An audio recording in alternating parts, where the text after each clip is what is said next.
fora não, mas para ir para stream, hello.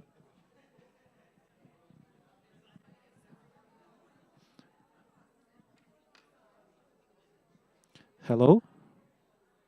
Good morning. Hello, are you listening me?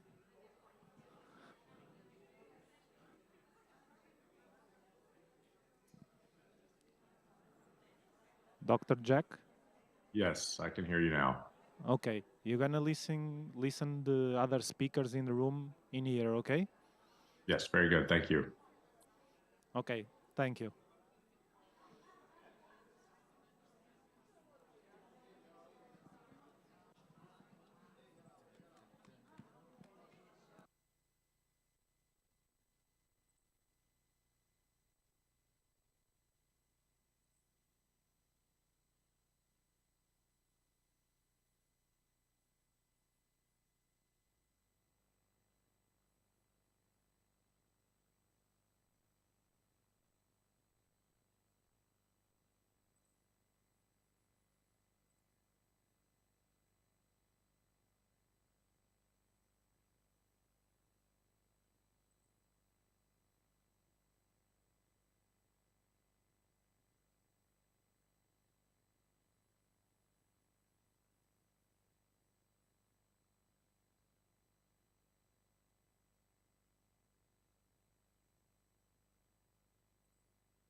People had lunch, and then it's hard to get.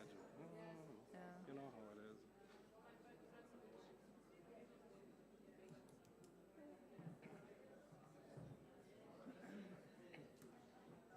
So you're going to.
Good evening, everyone. And I think the room is almost half full now that we can start. So distinguished guests, esteemed speakers, honored participants, ladies and gentlemen, on behalf of the World Medical Association, an organization that represents millions of physicians, I welcome you today to our special session on the Declaration of Helsinki, a declaration that highlights the ethical principles that underpin the protection of human beings in the medical research. My colleagues will speak shortly, explaining this declaration in depth, its history, principles, and its significance in medical research. So while the World Medical Association takes pride in publishing this formal statement, we firmly believe in the power of collaboration and partnerships. We don't like to do things in isolation. We recognize the vital importance of seeking feedback and insights from experts, people interested in this topic, whether it's within the organization or outside the organization itself. So in the spirit of inclusivity, we have organized this session today. We eagerly anticipate your valuable input, suggestion, and on this important document, to strengthen it further, to make it even more applicable and effectively address the ethical dilemmas that we are facing today in relation to medical research. So I encourage you all to ask tough questions, to speak your mind out. Please do participate in this session and see it as a dialogue between the speakers and you. Throughout the course of today's session, you will have the opportunity to explore the historical backdrops, the principles of the Declaration, and it's the adaptation of it in the digital world, as well as to have a bit of insight. How are we conducting the revision process of this document and its current status? We invited distinguished experts who are sitting on the front row with us today, Professor Moty Benyakar and Professor Ro Nonans, who will actively engage in challenging our speakers and fostering a collaborative dialogue with you all. First, I would like to extend a warm invitation to Dr. Ramin Parsa Parsi. He is the chair of 2013 revision process of the Declaration, and that is the title that I've seen on the website. But I would like to also mention another important title, which is equally important. Ramin, he was the chair of the work group on the revision of the International Code of Medical Ethics, another document that is equally important and took tireless years of sweat, blood, tears to have it published. So it's important to be recognized. He's going to speak to you today about the Declaration's history, principles, and relevance. Dr. Parsi, the floor is yours, but I would also like perhaps to speak a few words about your background.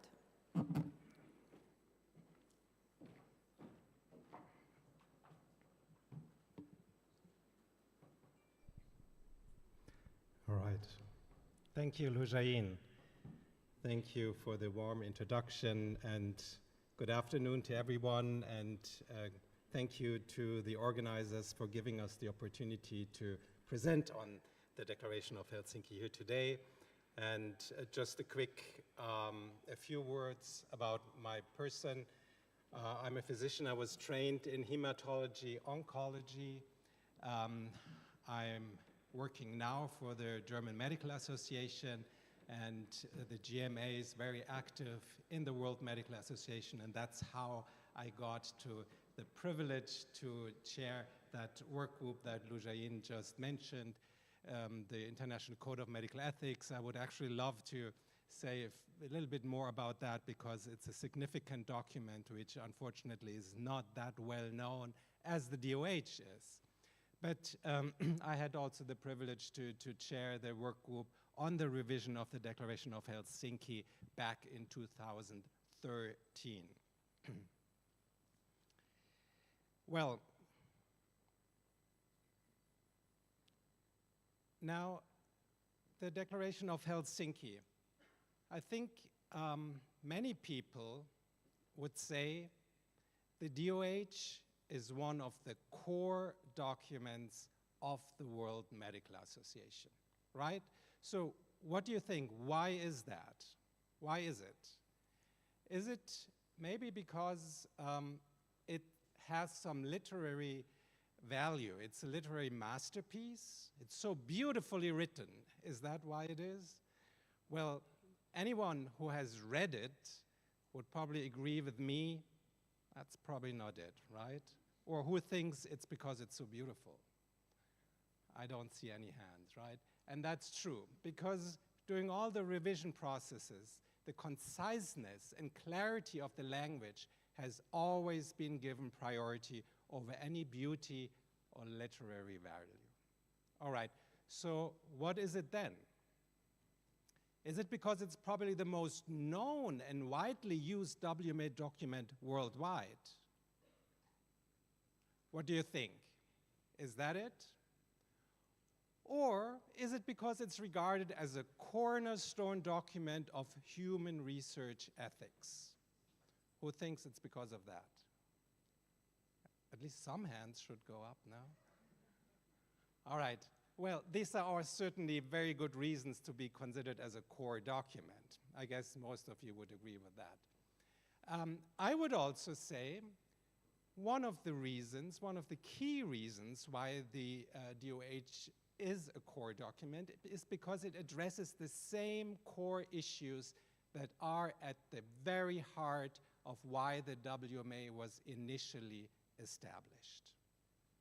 So the WMA was established in 1947 in the aftermath of the Second World War. It's the global organization of the medical profession. And it was established in order to re-establish norms of medical research and practice after the horrific ethical failures of physicians during the Nazi era. And its aim was to prevent breaches of ethical conduct among physicians in the future. And of course, to re-establish trust among patients for physicians. Now, there are 3 documents that are especially prominent in fulfilling these WMA key objectives. First of all, there is the DOG, the Declaration of Geneva. It's a pledge which outlines the basic ethical principles for physicians. It's very comprehensive, but still short enough to serve as a pledge. And then there is the ICOME, the International Code of Medical Ethics. I just mentioned that. It's a foundation of ethical principles defining professional duties of physicians. And we will have a session on the ICOME later during this conference, and I recommend that you all go there because it's a significant document, and it was just being revised last year. It was approved by the WMA General Assembly in Berlin last October. And to be honest, it's a really good document. So please don't miss that session. And then there is the DOH, which is a concise set of ethical principles for medical research involving human subjects. Now, the DOH was adopted in 1964, again in response to the horrors of human experimentation, and it addresses a challenge that has already been recognized by the Nuremberg Code, and a conflict that may arise between the 2 key aspects of medical research, and medical practice. And that's the fundamental obligation of physicians to do no harm, where there's the essential need to ensure the efficacy and safety of medical interventions by testing them on human subjects. Now, the Declaration of Helsinki offers the concise set of ethical principles, guidelines for that. Now, the DOH sets the tone right in the beginning. The primary obligation of the physician is to the patient. So in the beginning of the document, it refers right away to the Declaration of Geneva, and it says, the health of my patient will be my first consideration. And then it continues, it is the duty of the physician to promote and safeguard the health, well-being, and rights of patients, including those who are involved in medical research. This paragraph follows right after the DOG citation. And then in paragraph 8, it says, while the primary purpose of medical research is to generate new knowledge, this goal can never take precedence over the rights and interests of individual research subjects. So what are the other key principles of the DOH? There is the respect for patient autonomy.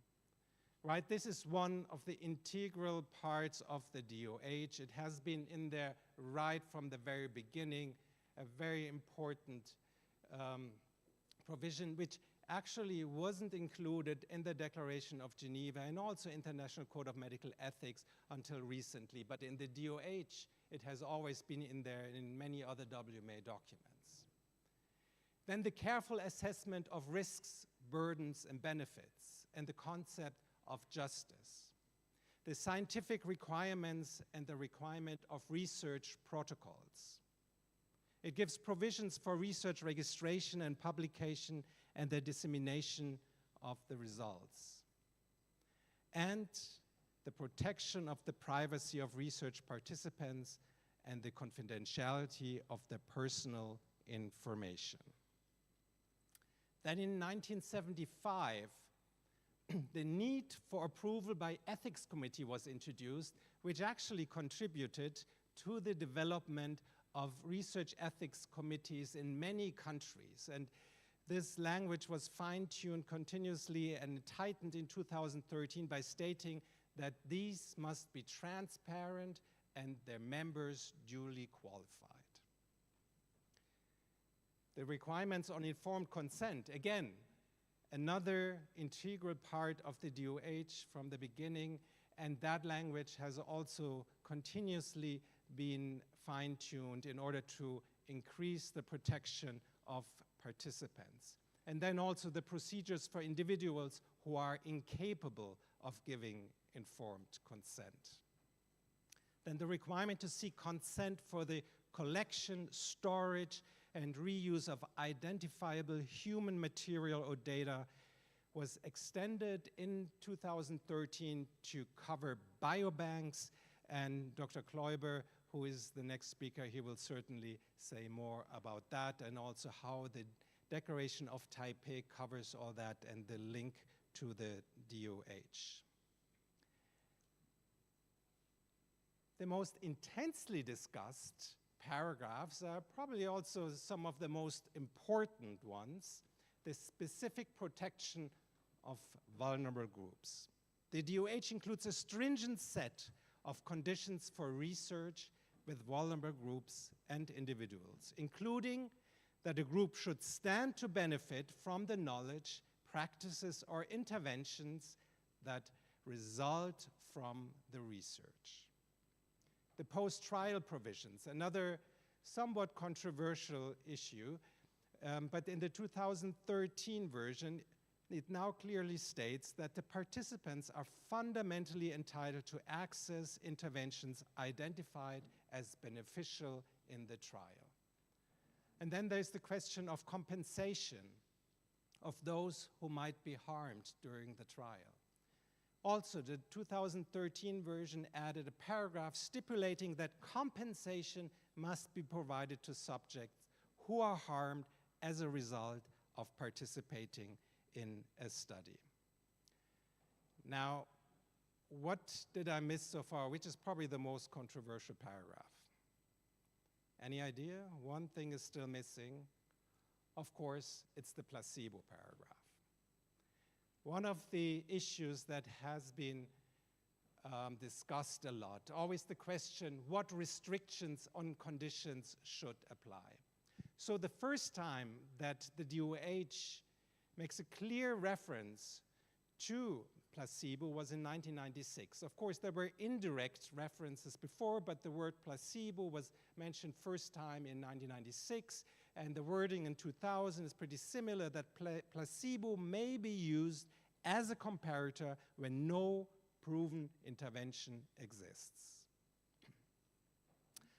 Then there was a note of clarification in 2002. So it wasn't a new revision of the DOH. The WMA clear, it's just the clarification because the wording in 2000 led to a lot of controversy and to a lot of discussion, and it clarified that placebo-controlled trial may be ethically acceptable even if proven therapy is available, if specific conditions were met. Now, the placebo paragraph is actually pretty interesting because it's one of the paragraphs where you can see how the DOH evolved over time. Although I have to say the placebo paragraph is probably the paragraph that changed a lot content-wise compared to most other paragraphs. They had more fine-tuning, a little bit of change, but the placebo paragraph actually, from my point of view, changed most over time. You can see here that the note of clarification added 2 exceptions, and those exceptions were linked with an or. Then in 2008, the 2 previous separate exceptions that had been linked with an or were slightly reworded, but then linked with an and, which added additional protection for study participants. So placebo may be used when a proven intervention does exist only if there are compelling and scientifically sound methodological reasons and if patients will not be subject to additional risk of serious or irreversible harm as a result of not receiving the best proven intervention. So you see here the difference between and or, because before with the or you would guess that if there are compelling and scientifically sound methodological reasons, that would be okay to add additional risk to the patient. So the and was changed in 2008 and it was reworded a little bit. Actually, right after the approval of the 2008 version of the DOH, not long after, the WMA installed a work group to discuss the placebo paragraph again. Because as you can imagine, there's always a discussion about what is too much, what is too little, what restrictions should apply. So there were a couple of international meetings, conferences discussing the placebo paragraph, and eventually the work group recommended to revise the entire DOH. So that's why we had another revision which ended in 2013. But what the work group did is it actually retained the wording of the 2008 version, but it addressed the placebo issue a little bit more systematically. The regulation not only applies now to placebo, but to the use of any intervention less effective than the best proven one. So that's actually the wording of the current DOH, but of course, the DOH is a living document. It will probably be rediscussed, and as you can imagine, the topic remains controversial. This is the WMA General Assembly in Fortaleza in 2013, when the DOH was submitted by the work group in a revised form, and there were a lot of discussion, but eventually it was approved by the General Assembly. Now, the WMA always considered the DOH a living document to account for new ethical challenges presented by changes in the methods and scope of medical research. Therefore, there were a couple of revisions in 1975, 83, 89, 96, 2000, 2008, and 2013. I mentioned the clarifications in 2002 and 2004, but these were actually just added notes, added clarifications. We wouldn't really consider that a complete revision. And I would argue, I personally would say that the 1975, 2000, and 2013 revisions were the most extensive, the most significant.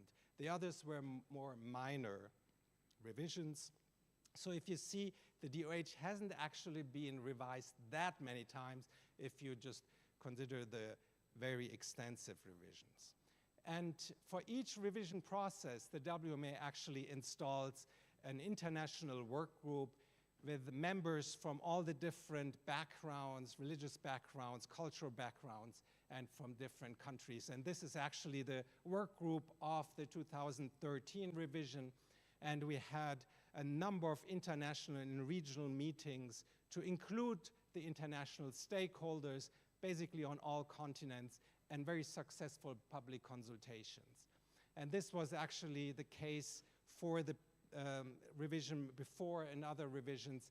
And as it's currently being revised again, this is how it's done right now again. And you will hear more about the current revision during this session later today when the chair of the current work group will take the floor. Now, I'll already get to my last slide. Without doubt, there are other regulations, right? You probably know them all, and they have a different historical context and a different mission. However, I would say that the DOH has served as a basis for the development of other international guidelines. And what it really differentiates the DOH from others that is its accessibility and usability. The DOH was written by physicians and primarily addresses physicians, but of course it invites all other healthcare professionals that are involved in medical research. And a key feature of the DOH is that it's not a detailed rule book. It provides a concise set of easy-to-read ethical principles. And exactly this aspect, the usability aspect, and the character has always been retained and enhanced. And that was basically all the work groups, they decided from the very beginning that they don't want the DOH to become an extensively long document. Even if some more paragraphs were added, there was always the effort to keep it as concise, as short as possible to contain the character and the accessibility and usability. And as I said, there is a continuous review and updating in order to keep the DOH current and relevant. And although it does exert considerable authority upon national and international legislation, and in some cases it has also been codified into law, but it's first and foremost a moral obligation for physicians. Now, the DOH is not without its controversial aspects, that's for sure, and I have mentioned a few and we will hear more later. Conflicts will inevitably persist. For some people, it is already too restrictive. It should be a little bit more liberal. And for other people, it is too liberal already. And they would wish it would be more protection for participants than it's right now. But one thing is for sure, that the Declaration of Helsinki remains at the forefront of providing ethical guidance for biomedical research. And with that, I would like to give back to you, Lujain, and thank you for your attention.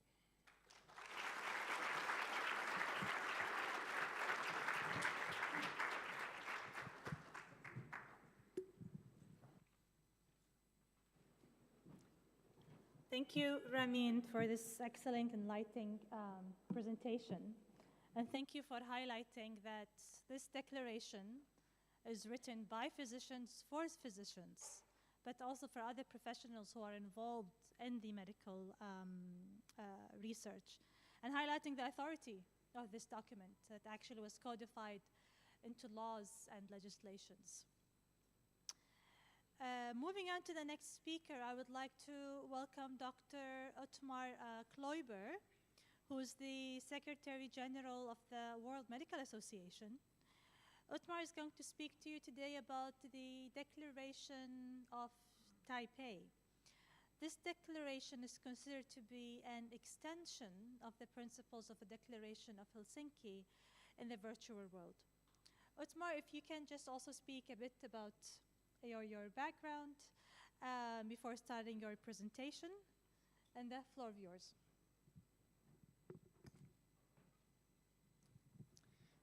Thank you, Lujain. And good afternoon. Yes, myself, I'm a physician. I have been working in research for quite some time at the Max Planck Institute for Neurological Research before I joined the German Medical Association, where I was in charge first for international work, later for policy development. And I left the organization in 2005 to join the World Medical Association at its office, which I'm now heading since then. I would like to take a little detour and speak about a sideline, so to speak, of the Declaration of Helsinki, namely, what is if research is not being done in real humans, but if it's done in silico with data or with specimen. And I have no conflict of interest to declare. Neither my organization nor myself, we earn money with this, and therefore we also have no conflict with it. So I take you to the Declaration of Taipei, ethical considerations concerning health databases and biobanks. As I said, it is a derivative from the Declaration of Helsinki, and it goes a little bit in the question, what if we do research with databases and biobanks? Now, I put the research here in brackets, and you will soon find out why that is in brackets, and the research is only one aspect of that. And we try to find an answer on how to deal with those questions also in the ethical context of research or of using health databases and biobanks. Now, I think over the past 10 years, 15 years, we all have been confronted with the questions of big data, and AI here stands not only for artificial intelligence, but also for augmented intelligence, what we believe is actually the more relevant application in medicine. And we will have to go through all this, what we have to expect, whether it can help us, where it will produce dangers, where it will be doing good, and where it will bring up questions to very interesting models of using big data and artificial intelligence.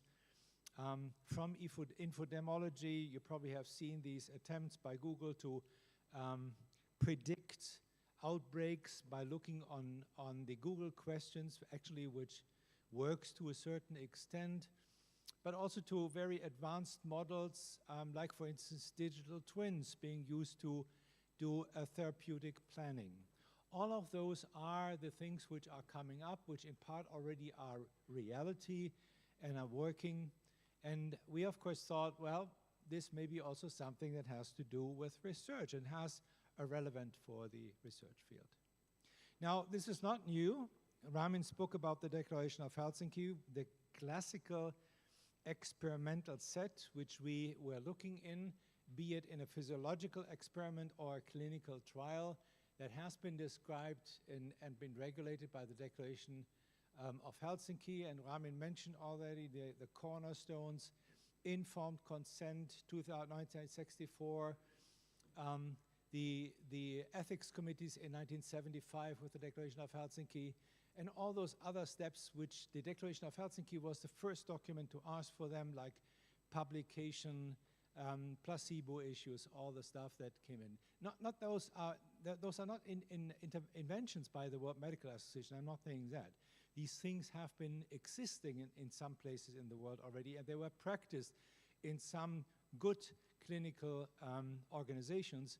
But the Declaration of Helsinki was the first international document and the first international guidelines asking for that to be introduced globally.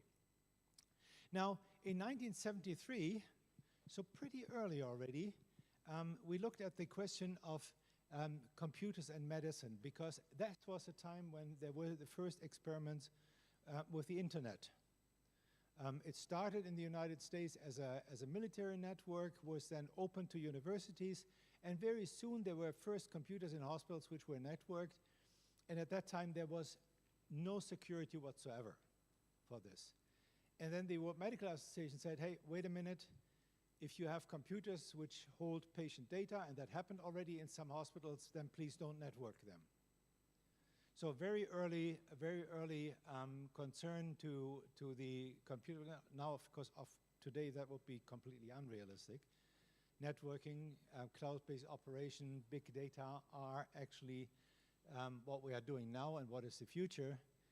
So this first policy was at some time rescinded because it didn't work any longer. In 2002, Declaration on Ethical Considerations regarding health databases, the next step in recognizing this networked world. In 2013, Ramin spoke about it, the Declaration of Helsinki in its current version had already some relations to it, but we found already in 2013 when we were finishing it, this was not complete. It really would not fill the gaps for the artificial world, for the virtual world there. And in 2014, we had to acknowledge the research potentials for database and biobanks and their unique features, which are different from classical study, and therefore we started working to have the Declaration of Taipei on the health database and biobanks. Again, 2013 Declaration of Helsinki, the starting point. And the Declaration of Helsinki, already I said it, not only that the informed consent is certainly one of the biggest achievements in patient protection in the last century, it is of course also a core part when it comes to research in the Declaration of Helsinki, and there are some criteria it has to fulfill. It has to be voluntary. Do you have to understand benefits, direct and indirect risk and implications? Very important. Core principle for informed consent. Without that, it is not an informed consent. And of course, also opting out must be possible at any time. So we were already faced at that time, 2013, with the dilemma that there may be data being reused, being stored, samples may be stored, and they may be used again. And so what we said, well, if that is the case, and if you cannot obtain informed consent because it's either impractical or impossible, the people may be dead already, from which you have the data or the samples, then this can be done if you ask an ethics committee. But quite frankly, already in 2013, we found that may not be enough. So the question immediately came up, is the Declaration of Helsinki enough of protection if we take our research into the virtual world, if we use databases and biobanks? And of course, some people said, hey, come on, that's not that important because, you know, it's less invasive. Nobody is peeking a needle into, nobody makes a cut, nobody gives you a drug, so what is the problem? Is that really necessary to talk about this and to have another one? And there are still some people who think that it's not necessary, but we thought it was. And of course, yes, it is in principle less invasive and less risk if the data or samples are won in a risk-free mode. That is already one limitation to that. There may be risk with the sampling of the data already or the specimen. And then, of course, we said, hey, it may be that when you do research on this data, you have findings which may have a repercussion to the person who gave the data. It may be accidental findings which may be of relevance to the person. Whether he or she wants to have them or not is another question. There may be stigmatization coming from that because you suddenly are in a, let's say, group of hereditary diseases, and that may even have economic threats, because then your insurance says, if you're privately insured, oh, sorry, with that finding, we can't insure you anymore. We cancel your contract. So there are a number of problems with that, and we thought it is worthwhile to look into this much deeper and also find some rules. So we found with the starting of that, in the informed consent for us, and that was very strong, should not be given up like this. So there were some people saying, oh, you get a broad consent, people sign their name and say, you can use my data for whatever you want.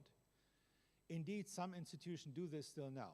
This is not an informed consent, because you are not informing about the risks that can come up, or the benefits in there.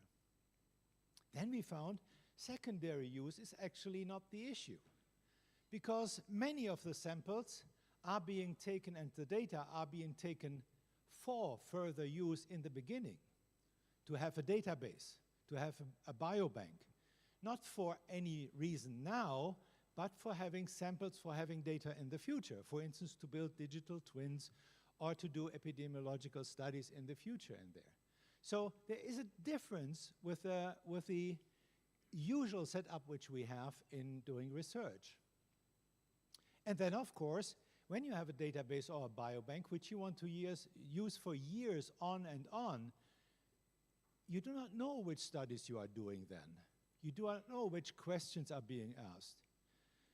You do not know which results come out from that.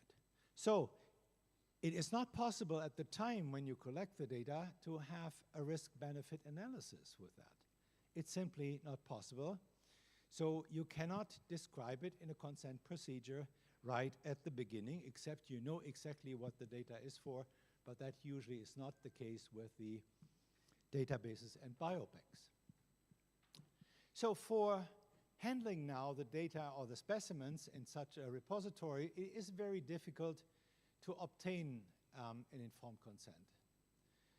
On the other hand, just saying, oh, we take a broad consent means if you want to really be the devil's advocate, a dirty experiment, you pretend a nice little uncomplicated experiment in the first, and then you have second use, which is what you really want to do, which never would get a consent by a patient. So a broad consent voids basically the idea of an informed consent. It is just the opposite of that. So we said also, let's put one thing aside, and that is the use of the data for the individual treatment of the patient.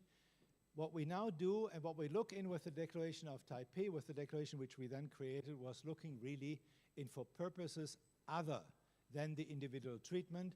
And we also from the very beginning found that there is, of course, a very special situation when we are dealing with questions of public health and the protection of public health. Well, we have learned this during COVID-19 quite clearly, limitations of individual rights, mandates, and so on, all of that which happens now. So the challenge for us was, on one side, to carry the ideas of protection which we have developed with the Declaration of Helsinki into the virtual world. So how can we achieve a similar or equal level of protection for the subjects that are subjected to research into the virtual world? And at the same time, we wanted to give it support so that research can be done, because we are likewise convinced that there are big chances in using artificial intelligence, augmented intelligence, and big data. So this is the tension which we had to overcome for that. So again, initial conclusions for our work when we started to draft the paper was that broad or one-time consent alone is not acceptable, as it practically avoids the informed consent if it stands alone. That is very important here.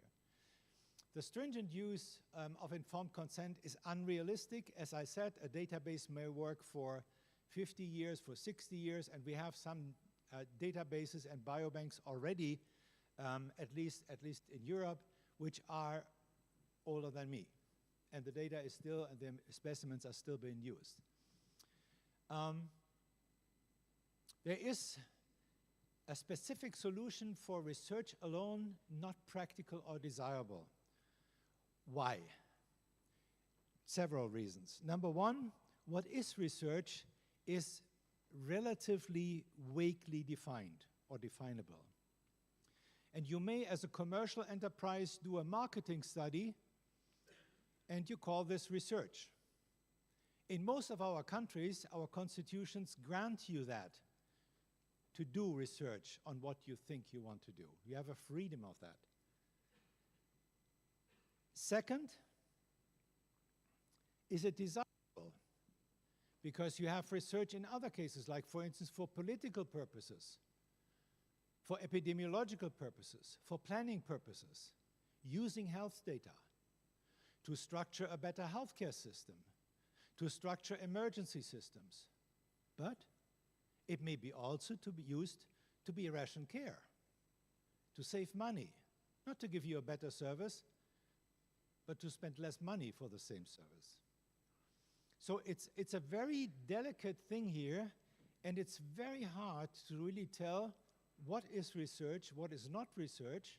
And so what we did is, for the Declaration of Taipei, we stepped back and said, well, as we cannot tell you what will be research and what will be not, what we will tell you is any use of this data or specimens should be regulated and should be monitored.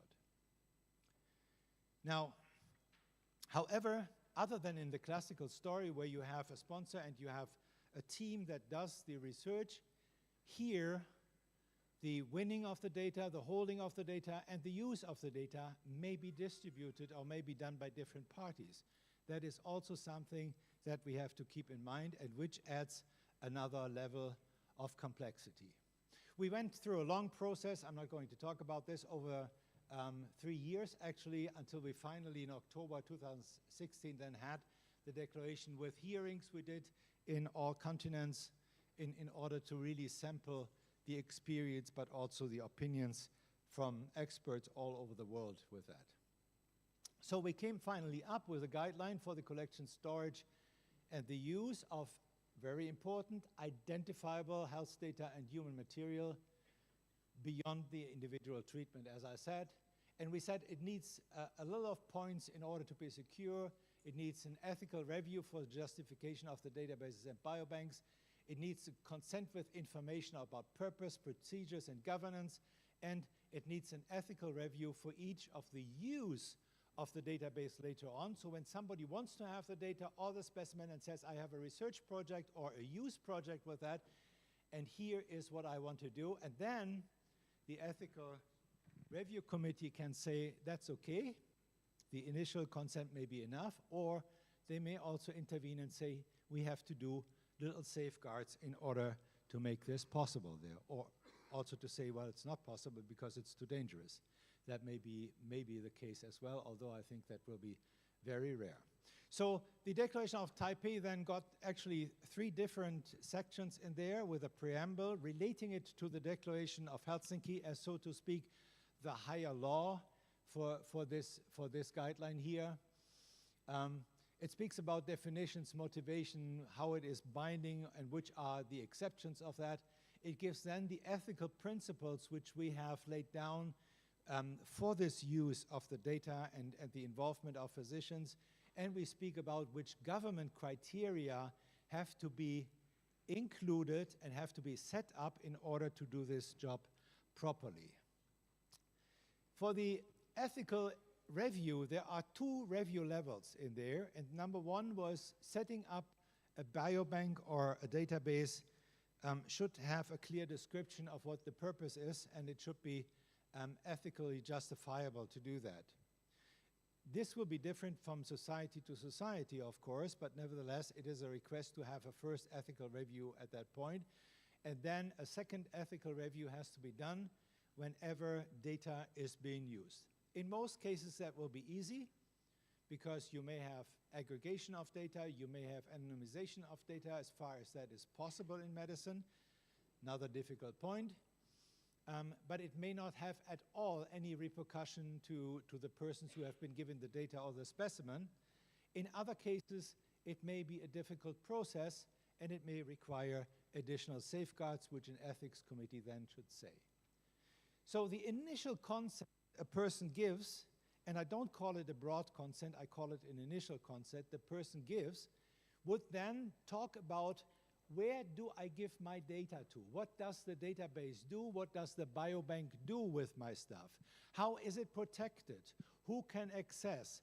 How can they access? Under which conditions? What happens if the database is being closed? Is this been all destroyed? Is this being sold to somebody else?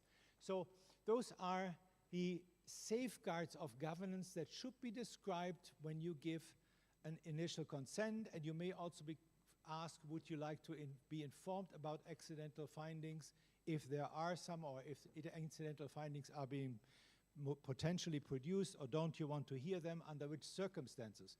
So the initial consent is, other than the informed consent, not about the risk-benefit. It is about whom do you trust to give your data, and can this institution show you that they have the safeguards in place. And then the governance that has been regulated in the Declaration of Taipei, protection of the individuals, we have been spoken about that, the transparency, participation and inclusion that should be warranted with that, and there has to be also accountability for what is done with such a database or biobank.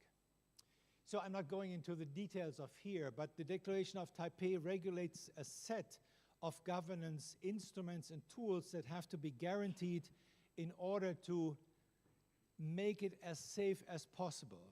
Remember, the idea is to mimic, to replace the safety that an informed consent can give you, an informed consent which is a tool to realize your personal autonomy when you go into an experimentation.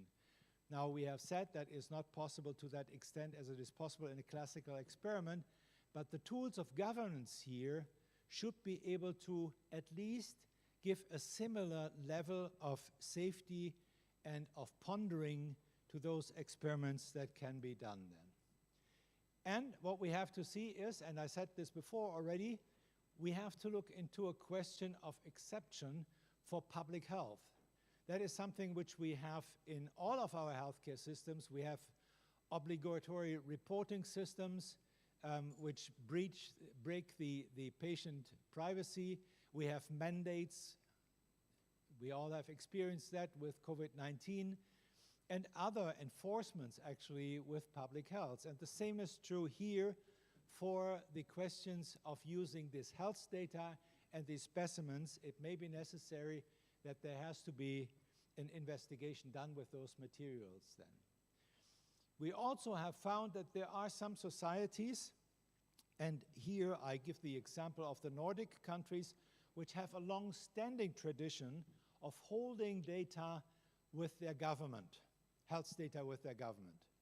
And they also have the tradition that this health data is being used without asking people for that. What we have said, and let me tell you, as a German, I have big headaches with that. And I personally would not like to see that in my country. But quite obviously, there are countries where this is a consensus that this is being done. And we have taken note of that in this end. But we're also binded to the fact that this has to be a democratic decision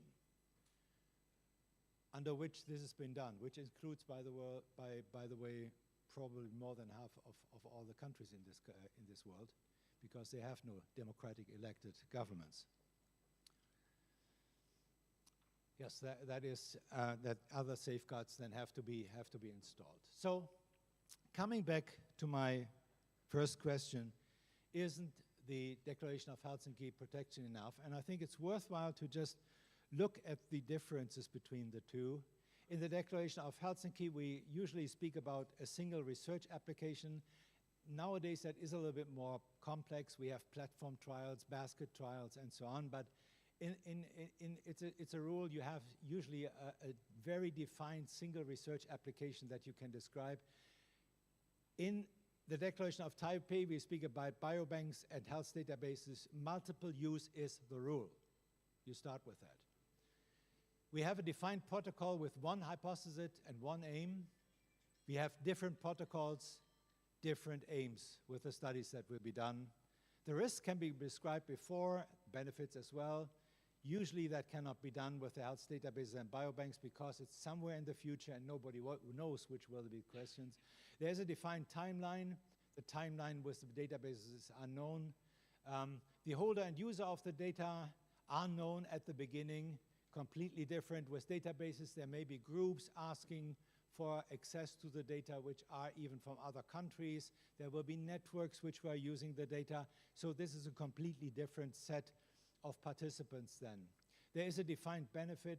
The benefit with the declaration, with the databases and biobanks, at least for the donor of the data, is unknown and undefined.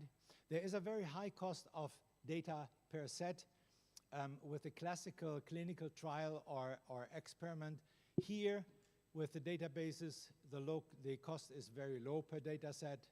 The data has to be collected. Usually in a database, this data set is available for an experimentation or for use. The subject data is usually identifiable, which is also necessary often in clinical trials. But here, the user may remain anonymous or coded with that. I know there are big questions about anonymous data in medicine. That is absolutely true. And the limits here have to be very strict.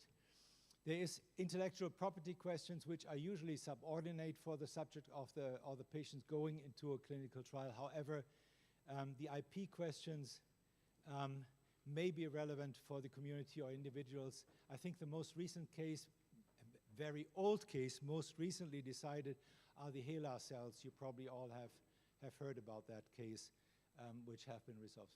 So where are we going? And we are basically back in the decision, in the story, which we also have with the Declaration of Helsinki. How is this landscape changing? How will it interfere with our rules? What do our rules mean? Most important question to me is, do we wish this is all? Now, this is a completely hypothetical question. Many of you probably have an Apple Watch and share some of your vital data already with Apple or with Google or with whomever. This is already in the world and is happening. So the first question already has been answered by ourselves and by our behavior in a networked world. What comes up with patient-driven research, using data for this makes it easier for patient groups to do research. Without doing a full clinical experimentation or clinical trial, it will open new avenues for completely different stakeholders in doing research in the future. Do we need to simplify consent? That is something that we also have discussed quite often here in this conference. Our informed consent suffers from complexity to an extent that sometimes people don't understand anymore what they have to sign there. And that is certainly not the idea about an informed consent. So it's something which we have to look in. We have to clarify legal expectations. We will work more on IP questions in the future, I think. There is still a question of the ownership of data which we have to sort out and have to discuss about, not only with the medical field, but also with our general use of this data. And to all of that, we very early found that we need a very short revision cycle because we think this is a very high dynamic field, and we already can see which are the new elements and tools coming up. I mentioned already digital twins for the planning of therapeutic aims. These are systems which are already in use, and we certainly have to look whether our principles are still applying. I thank you very much for your attention, and I'm happy to answer questions together with Ramin and Jack Resneck, who will be joining us now. Thank you.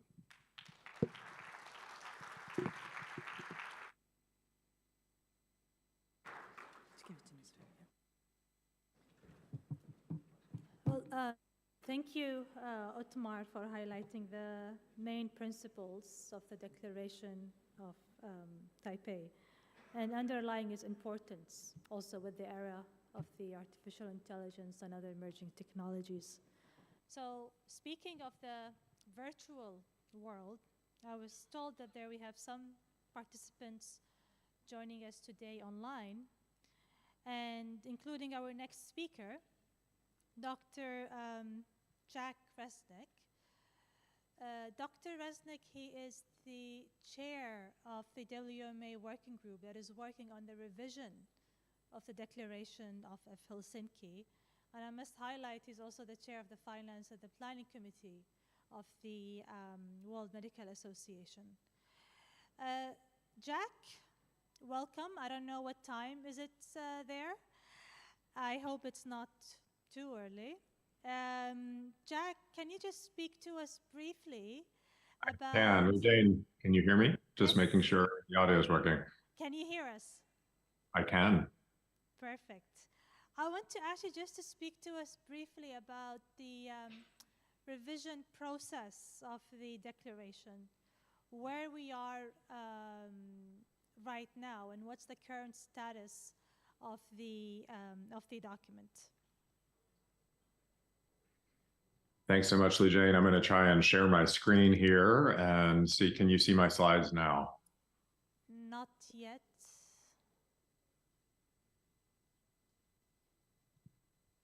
You still just see me and not the Yes, slides? I can see it now, but not in full screen. So, yes, now we can see it. Great. All right. Thanks so much, Lujain, and really enjoyed the opportunity to hear from Ramin and Otmar, who really have captured so many of the ethical issues that we're dealing with in these documents. So I'm just going to say a few words about the process that we're undergoing at WMA. Quick introduction, my name's Jack Resneck, as you heard, chairing the WMA's work group to revise the DOH, and thrilled to have that privilege and to work with so many great folks who are involved in this process. I'm a practicing physician in San Francisco, California, just finished a year as president of the American Medical Association, and so nice to be with you all. Sorry I can't be there in Porto in person. As you heard from Ramin, the DOH is really one of the global community's seminal documents on ethical principles for medical research involving human participants, and again, was first adopted in the wake of the atrocities of World War II. It actually took some number of years and was first adopted in Helsinki, Finland in 1964. Ramin, as you heard, led the last set of revisions in October 2013, so about 1 decade ago, and that's on average been about the cadence of the revisions thus far. The results of this current ongoing revision, we hope, will be presented for adoption at the 2024 General Assembly meeting of the World Medical Association in October of next year, and will replace the 2013 version. The work group that was approved by the chair of council of the World Medical Association includes 18 different national medical associations and the associate member group of the WMA. So a wide variety of countries around the world represented, and we have welcomed several other countries who've sat in on many of our meetings. The first meeting of the work group took place last October in Berlin. And the work group at that point basically set out to look at the document, listen to many of the ongoing controversies and new and emerging issues that you've already heard about this afternoon, and identified some priority issues. So there's one category or umbrella of issues that are sort of new or evolving. Otmar was just talking about issues around data privacy and big data and the rapid evolution there, and making sure that the DOH not only stays up to date, but is coherent with the Declaration of Taipei. The recent COVID pandemic brought about a lot of issues around challenge trials and prevention trials, and those are obviously not brand new issues, but they rose to the fore again in light of the pandemic, as did compassionate use of unproven interventions and potentially some misinterpretation of the DOH to justify some questionable therapies during the pandemic. And then you also heard this afternoon about emerging trial designs like adaptive and enrichment trials, master protocols, decentralized trials. So we wanted to think about making sure that the DOH had the right ethical principles to continue to address those emerging designs. And then, of course, many ongoing controversies that were ripe for continued discussion, like use of placebos, the degree to which the DOH applies only to physicians or to others, continuing to work on the balance as we think about vulnerable populations and making sure that they are neither excluded from research opportunities nor exploited by research. The issues of post-trial access and benefits and the balance there, and ongoing issues around informed consent from those who may lack capacity to give consent. So we have been soliciting input from other WMA constituent members and partner organizations and experts and really diverse stakeholders around the world. And part of the way that we are doing that is with a series of regional meetings, as well as public comment periods, which I'll discuss in a moment. The first of these regional meetings was held last December in Tel Aviv, and really was focused on strengthening language to address technological advancements around, in particular, big data and machine learning and AI. The current DOH language is somewhat limited to biobanks, and was a little bit behind the wording of DOT, the Declaration of Taipei, and really didn't fully address all of the consent issues around collection and storage and re-identification and reuse of data that Otmar just brought up, and failed to address some of the specific risks. We wanted to be careful here and strike a balance of not creating a whole replication of the Declaration of Taipei, but making sure that we referenced it and put in any core principles. So that's some of the work that the work group is working on based on what we heard at that meeting. The second regional meeting was held in Sao Paulo a few months later and was really exclusively focused on controversies around placebo and the appropriate use and limitations on use of placebo-controlled trials. We heard speakers with a whole lot of varied perspectives from a number of countries around Latin America, and the work group is now working based on what we heard from that session on whether any language updates need to take place as well. Third regional meeting was just held a few weeks ago in Copenhagen, and the theme of this meeting was really on emerging trial designs, and we all learned a great deal about these emerging trial designs, although a lot of speakers suggested that actually current principles in the DOH cover a lot of the issues that are arising as they work on these trial designs. But interestingly, a number of somewhat tangential but really important issues arose in the midst of that discussion. So issues like the language that we use throughout the Declaration of Helsinki, for example, referring often to research subjects, and is questions about whether that term is even somewhat paternalistic and research participants might be better. Language about current reference to medical research and whether that is too narrow, and we're really talking broadly in this era when there are so many other forms of population-based research and other health-based research, whether health might be better. This question of whether the Declaration of Helsinki really primarily addresses only physicians, or if we as physicians truly care about patient protections and research participant protections, whether we need to be clear that these are principles which we think should be applied to all research and protect all patients. Another issue is just the importance of scientific value and concerns about research waste and making sure that trials don't get approved that don't have any chance of either being designed well enough or addressing an important enough question to advance science. Proper support and resources and training for ethics committees. The current Declaration of Helsinki does mention duly qualified members of ethics committees, but we heard concerns that in some regions and some areas, there are ethics committees that are overburdened or don't have the resources they need to do the work to enforce the patient protections in the DOH. And questions about whether the DOH focuses enough on patient autonomy and the role of patients and communities in helping to design research studies and think about informed consent. So this is really a 2-year process that we're undertaking with a whole lot of opportunities to contribute. We have a lot of important topics yet to be discussed, some of which are going to come up and are scheduled to come up at additional regional meetings and additional topical meetings.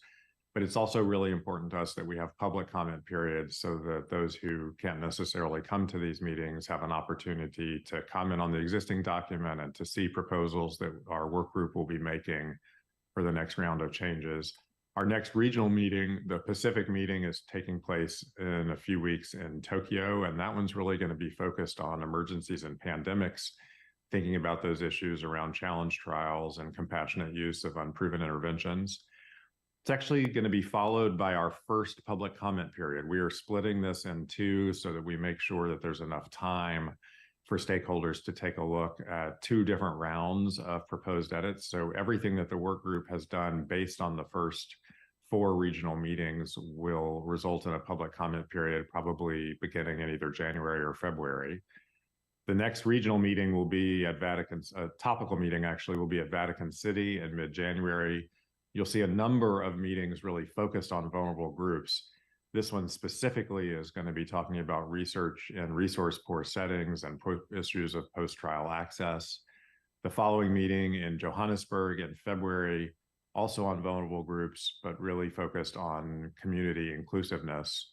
And then a topical meeting in Munich in May, also focused on vulnerable groups, but really specific vulnerable populations, the elderly, children, people who are pregnant, those who are incarcerated, those who are stigmatized due to their disease or due to race, ethnicity, or other issues.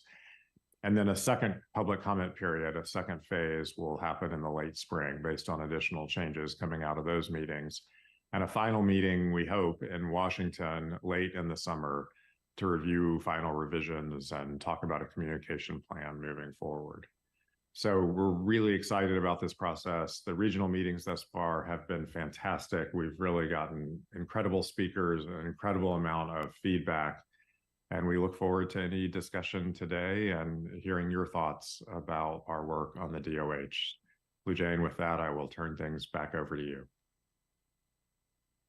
Perhaps a round of applause to Dr. Jack Resneck.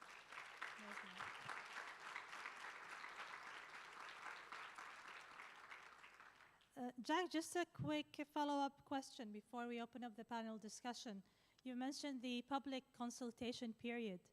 Can you flag how long is this period and is truly public, so anyone that is not a member of WMA can actually comment and review the document? It is truly public. Any proposed changes will be posted online for the world to see. We haven't set exact dates yet, so I can't say how long it will be, but we do want to focus on giving people enough time to review the edits and make sure and get us feedback. You know, I think Ramin can probably comment that from the ICOME process that was just recently held, the volume of comments was tremendous, which really was incredibly helpful in helping WMA and our national medical associations question what we had come up with, think through were there things that we had omitted or mistakes we might have made along the way or additional viewpoints to consider. So this is a really important part of our process. Thanks, Jack. I think this is very helpful for the audience also to know in terms of the inclusiveness and the transparency of this process. Now we'd like to move on to the panel discussion. So first I would like to invite Professor Moty Benyakar to the floor, who's the head of the Ibero-American Division, ICP. And then I'd like to invite Professor Ro Nonens, the co-presidents of this prestigious conference. And our speakers, Dr. Kloiber, Dr. Parsi. So we have around 45 minutes left, and I would like to reserve at least the last 15 minutes for your questions and contributions. I would like to first give the floor to Professor Benyakar to see what are his impressions about the 3 presentations that he has just heard and the revision of the Declaration of Helsinki. I'm not sure, can we have another microphone? And I think I'll join you in the middle. We can have one more for the speakers, please.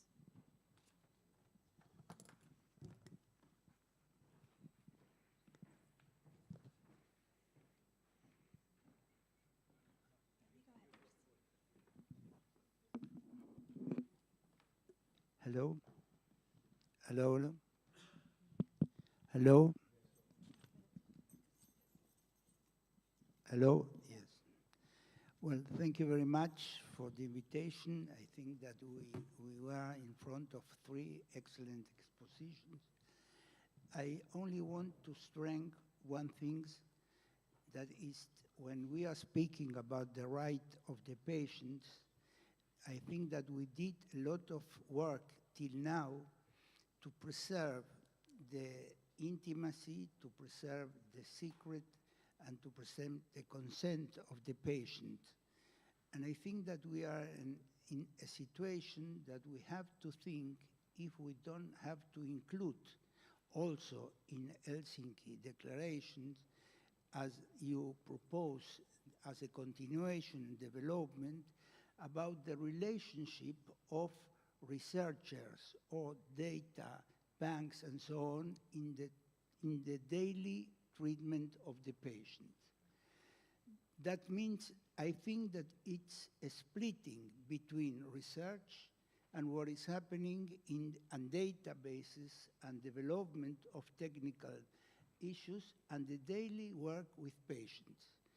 When I was in a meeting, in an international meeting, a Japanese colleague present a protocol how to treat the patient. And I asked him, how much time you have to treat your patient? From 3 till 5 minutes. And I think that you will put all those intentions in 3 or 5 minutes to treat the patients. And what I think it's really in all the development of the new data and the way that we are working with the industry, pharmaceutical industry, we have to think in which way those results of research have been included in the daily work of the patient. That means it's an economic way of thinking if we don't have to establish that each research, that each benefit, economical benefit of the pharmaceutical and also all the development of technical and databases and so on, they don't have to participate economically in the treatment of the patient, not to continue to treat them in 3 or 5 minutes that we are doing till now. I have a lot of examples, but I think that I want to hear, I think that I want to extend this. In the vademecum, when I work at the hospital, you only can give the patients those medicines that they are cheap, not those that they are good at working in the research. And I think that for me, as a medical doctor, for me, is in my own conscience, I think that I was making injury to the patient that I am not treating in the way that they have to be treated. The HIV in Africa was open when Bill Clinton make an obligation of the industry to pay to treat those patients. Till this moment, those patients were not treated. And I think that this have to be one of the things in our bioethic conception that we have to develop in the different declarations. Thank you.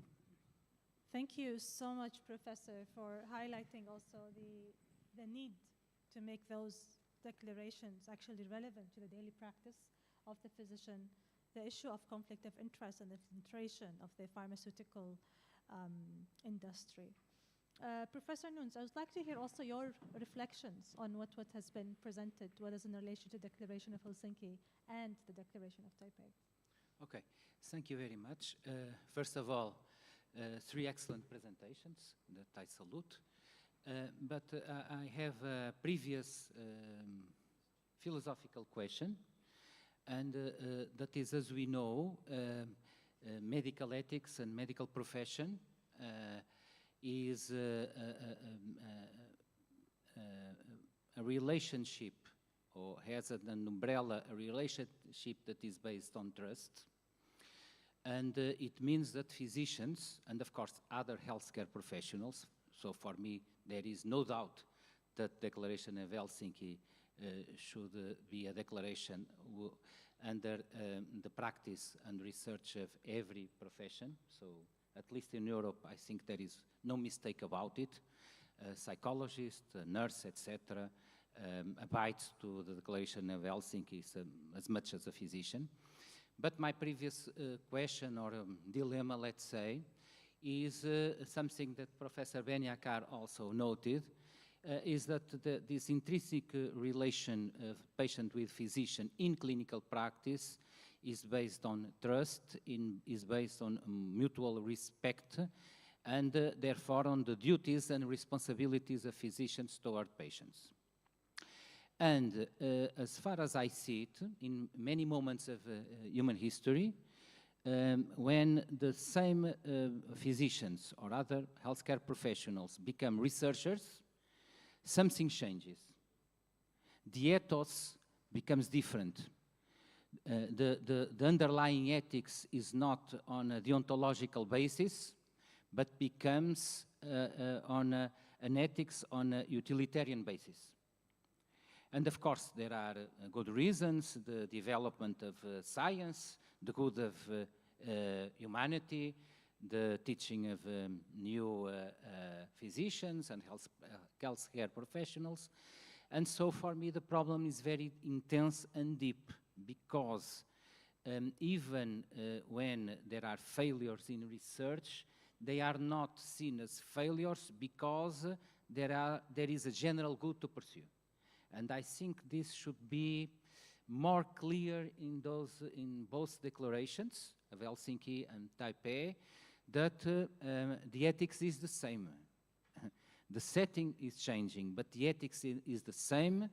And so perhaps to change also the word subject for participant perhaps would be a good idea, so that the implied instrumentalization of the person that is subject of research is excluded.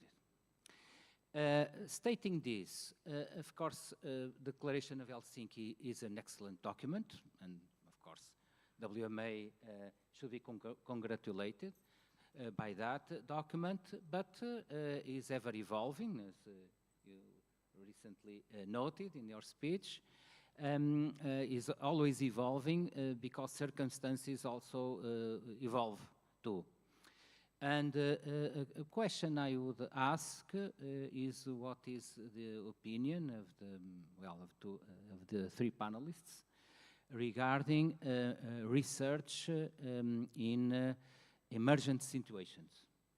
At National Council of Ethics for Life Science here in Portugal, we are now giving an opinion about it, but I would like to hear also your opinion in what circumstances is this research adequate, and how should informed consent be given, namely when there is no chance to get proper consent because the patient has not the capacity to do so in those circumstances where research must be performed, taking into account that the patient could eventually give afterwards the consent.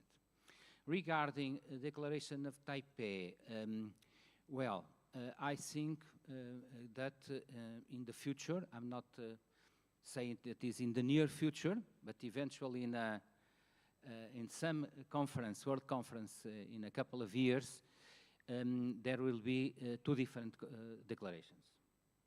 Because if, at least for my perspective, it is different in the present situation to evaluate ethically the use of data, that is in digital systems, on the other hand, dealing with human material. I think it is different, and it is becoming even more different in the future. Because, as you probably are all aware, the material from my body is not really mine, but surely is not property of the researcher or of the institution. So usually is treated as something that I, as a human person, have the right to decide its future. So it is not really my property. A human organ is not the property of a person, but it's generally considered to be under the umbrella of human dignity. And so the use of this material, I think, should be even more regulated in the future. It means that, for instance, when you stated that in public health situations, well, some rules could be surpassed. Myself, as a member of an ethics committee, in fact of more than one, but that doesn't matter, I saw during the COVID-19 pandemic many studies that under, again, the umbrella of public health emergency were performed, and there was no public health justification to do it. So I would suggest that the paragraph regarding public health emergencies should have some kind of protection stating what does it really mean and who determines that it is a public health emergency and what the circumstances that proper consent, protection of privacy, etc., can be ruled out. So, saying this, I would suggest that the use of biological materials by researchers, of course it must be used, because otherwise science would not develop, but nevertheless, I also saw that although Portuguese national law and in other countries makes it mandatory that whenever a structured group of biological materials exists in an institution, for instance, for a specific research project, a biobank is immediately constituted. And I feel that most researchers don't even know that. And so I would suggest some kind of pedagogic activity, because those materials are, the tutor of that material is the person that gave those materials, not the researcher or the institutions, and so they be very well safeguarded, because we do not know what might happen in the future regarding its use.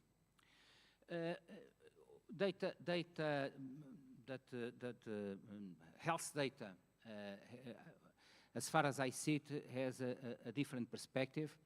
In a recent paper I published here with Jasna Karadzic-Zanetti regarding the health wallet, it was proposed that at least in the European Union space, in 27 states of the European Union, there should exist, because there is mobility of data, there should exist a kind of, first of all, physical infrastructure. That is one of the problems of dealing with data. And secondly, the digital system that is interoperable in the 27 states of the European Union, where the health data of patients and of subjects could be deposited in. Not only the one of the electronic health record, but for instance, the data that you have, Professor Dr. Kloiber, in your watch. I suspect you have health data there. I don't, and Moty doesn't either, but Dr. Kloiber has, and that data could go also to that health wallet. Jasna also has one, and this needs careful regulation. So it will be very helpful in the future if I go to Germany and I have a problem, and German physicians have access to my information, all my information, not only the one that is in the public healthcare system, but also in private systems, in applications, etc. So it's very, very useful. I don't disagree, but it needs very careful regulation and supervision.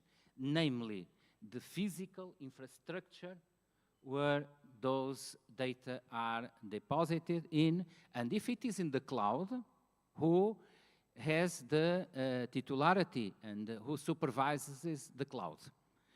Well, it is not a setting to discuss this further, but I think that nevertheless, in the future, there are similarities, but the difference are more than similarities, and so I would suggest two different declarations in the future. Moreover, and to finish, if we don't have, if we are not careful enough, what will happen in accordance with the General Protection Data Regulation that is a law at the European Union, but also in other countries, for instance in Brazil and others, is that a more instructed society and more empowered people with more literacy in health will have some distrust regarding physicians, other professionals, researchers, and will want to claim for their right to be forgotten. And so how do you feel about it if someone wishes that his or her data are excluded for the system because they don't feel they are sufficiently protected for, from uses that were not consented for, and for uses that might be on the long run. So, again, I think it is a wonderful initiative, WMA, to have these two declarations. They are the standard of the world, there is no doubt about it. But as we are in a panel of discussion, perhaps I think in the long run, what might be done to protect these rights. Some of them already exist, others are in the process of formation. Again, with the overall goal to have a society that trusts physicians and that trusts researchers that are doing this research for their own good and not for any other motive. Thank you so much for this enlightening comments. And I've also wrote what you have mentioned, that despite the change of settings, ethical principles remain. The questions that you have highlighted in relation to the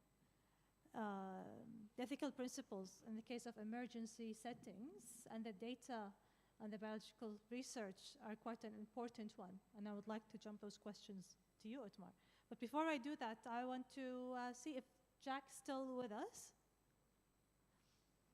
Jack, I hope you heard the remarks. I'm here, and I did hear the great remarks.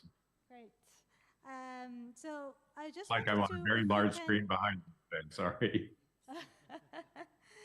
I wonder if you can have some quick reflections and a response to the points that Dr. Benyakar has flagged, and to how to make those declarations even more relevant to daily practice in medicine, and also addressing issues such as the conflict of interest and infiltration of the pharmaceutical industry.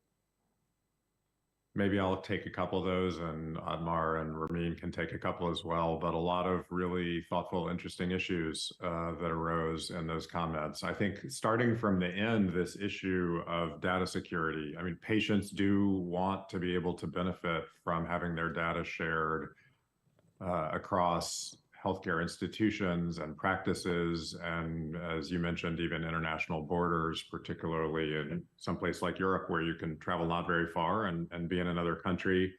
But patients also expect us to treat those data with great respect and respect their privacy. And the same expectations occur in the research setting. I think we do have a great risk of loss of trust whether there are accidental breaches in those data and they get compromised, that can set back our healthcare enterprise and our research enterprise, because regulators will then react and really clamp down on our ability to do the great research that can come out of combining those data. But I think we have to recognize up front, and we've had conversations in our DOH work group about this, that even the notion of de-identified data, we're having to rethink, because we know, I've seen examples in my own electronic health records at my institution that some technology partners who might have geo-tracking data based on telephones, just based on the appointment list, can re-identify individual patients. So we have a lot of thought to do about what meaningful consent looks like. There was the mention of opting out, of dynamic consent, and patients being able to decide along the way. Now, I actually think there is a great link between biobanks and data now, because essentially if you have any tissue, you have somebody's entire genetic code. And the implications of having that data stored are so significant. And then there was a comment earlier about sort of patient care and limited time to do patient care in terms of standard care as opposed to research. I think big data and AI are going to be playing such an increasing role in our daily patient care, and that you have to think about the extent to which this is even considered research. If you have a new tool that's been deployed in your hospital that's helping predict patients who might have early sepsis, and it's actually being used to make treatment decisions, is that a research protocol? And so I think this overlap in the union between research and daily patient care is a really important issue. Our work group hasn't gotten to the discussions yet of the public health emergencies and how we sort of balance making research go faster when it needs to, while still protecting our participants in as many meaningful ways as possible. But Ramin, I don't know if you have some thoughts on that. And then this whole issue about paragraph 30 that came up a few minutes ago around what research is appropriate for patients who are unable to give informed consent at the time when that's necessary, and the implications there. It's certainly on our list of things to look at. So maybe I'll pass it to Ramin if you want to address those too. Thanks, thanks, Jack. And I would like to give the last word to Ramin, but first I want to go to Otmar, because you mentioned in your presentation about the COVID-19 example, as it was like a public health emergency, and also in terms of the protection of data. And I think this is also what Professor Benyakar has alluded to. So if you can expand more on that, and if that's also going to be part of the minor revision process that you talked about, Lujain Declaration of Type A. Yeah, thank you, Jane. Now, the question research in emergency situations has various aspects. One that Moty mentioned, Ruin mentioned, was the question, what if people are not unable to consent? Now, this is a situation which we have already for a long time, for various reasons. Patients may not be able to consent themselves because of young age, children, because of a mental incapacity, demented patients, or because they are in a real emergency situation where you find them on the street and you have to do research on, for instance, emergency procedures, where you have to start with a clinical trial on the street and you cannot ask somebody because he or she is unconscious. And while some of them can be solved by a legal substitute, parents or court-determined substitute, for instance, or relatives, the situation, for instance, in the emergency, when due to time pressure, the person and unconsciousness, the person cannot answer, this has to be granted before by an ethics committee in the rule of the Declaration of Helsinki. So for those are certain provisions there. With the Declaration of Type P, we have another one that is when this is for other reasons not desired to ask for the consent, namely because you have to do interventions on a public health level immediately. For instance, to order for quarantine, isolation, to mandate mask wearing, to mandate vaccination, for instance. And those issues are then, which again have to be properly defined. Now, what is a public health emergency or a public health need is usually being done by the public health service, which is under the government. hopefully a democratic government. But then we also ask for having this seen by an ethics committee saying, you know, this is appropriate to do that. So there are two things which could come in place for that and do them. And then there's another one, which is the feasibility of doing research in emergency situations, which is another dimension to this problem. So for instance, can you do research in circumstances of war?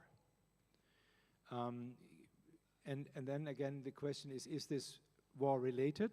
So for instance, how do I best evacuate and treat patients which are wounded in the field in order to help them best? Or is it just ongoing research which is happening in a country which is under war?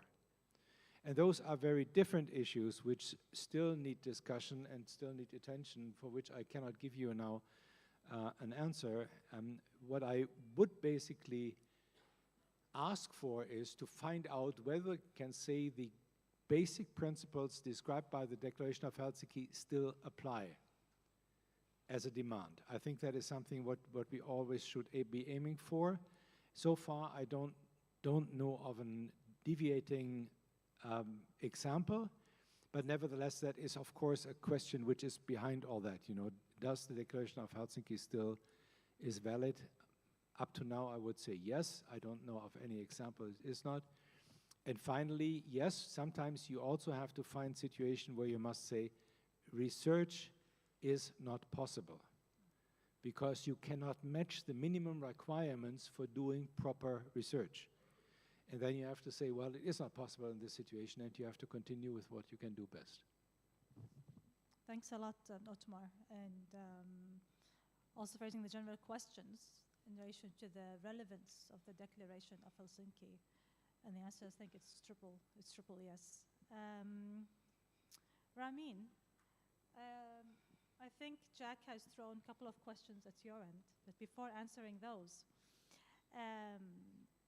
Professor Benyakar and Professor Nun has flagged several elements that I also think has been addressed in the International Code of Medical Ethics. How were those exactly addressed that links to the discussion of Declaration of Helsinki? If you can just elaborate on that, and then to move on to the questions of Jack, particularly the focus of paragraph 30 in relation to informed consent. Many questions, I know, but I think you can handle them. Many questions. You probably have to remind me if I forget some of those. Thank you, Lujain. And thank you for the very good questions. Maybe just a quick comment on what Professor Núñez also mentioned in the very beginning regarding the different settings, being a physician and being a researcher at the same time, and that you might feel differently. And I guess you're right, there might be sort of a different feel to it, and every physician who worked in both settings can probably respond to that. But, and I guess that's what I was trying to do with one of my first slides. I think the DOH actually covers that pretty well, because it says right in the beginning what the focus of the physician researcher should always be.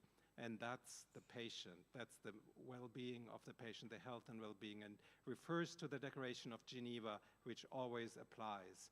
And that research and the interest for research, the passion for research, can never go beyond or above the first obligation to the patient. So I think it actually is mentioned in several places in the DOH. So I think that is pretty much covered. At the same time, I agree with you, it might be difficult at some time. With regard to the emergency situations, I think when it comes to the individual cases, the DOH actually gives a lot of guidance there. There's an entire section on informed consent, especially also for people who are deemed incapable of giving informed consent. Usually if there is an authorized representative who can give the consent, or in cases that this is also not given, then there are other requirements. One of it, of course, that the physical condition must be one of the necessary characteristics of that research group, and of course, the moment the patient, that research participant can give consent, he or she has to be included in the informed consent process. So I think for those individual cases, it's pretty much well defined in the DOH. When it comes to the other emergency cases, like in pandemic situations and all that, I'm actually looking very much forward to our upcoming conference there. So I don't want to give away a lot. Also, I do think we might need some extra language in the DOH on this. That's why we're having the conference, to really go into the nitty-gritty, to really discuss this and get input from all the experts to have a good wording on that, and I'm looking forward to that conference. Thanks a lot, Ramin. I see now that we have 14 minutes left. I'd like to open the floor for comments, questions, or quick reaction. I'm so happy that there's so many hands up. Can we have a microphone on the floor? Maybe you can take one of those here. We can have only one microphone on the stage, that's fine.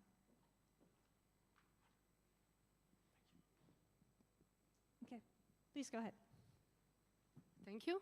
Very interesting, and thank you for the presentation. So I want to bring awareness for one thing, especially for right to be forgotten, what Professor Rui mentioned, because we still have a very big problem in the hospitals. So about health wallets, we are still in the middle.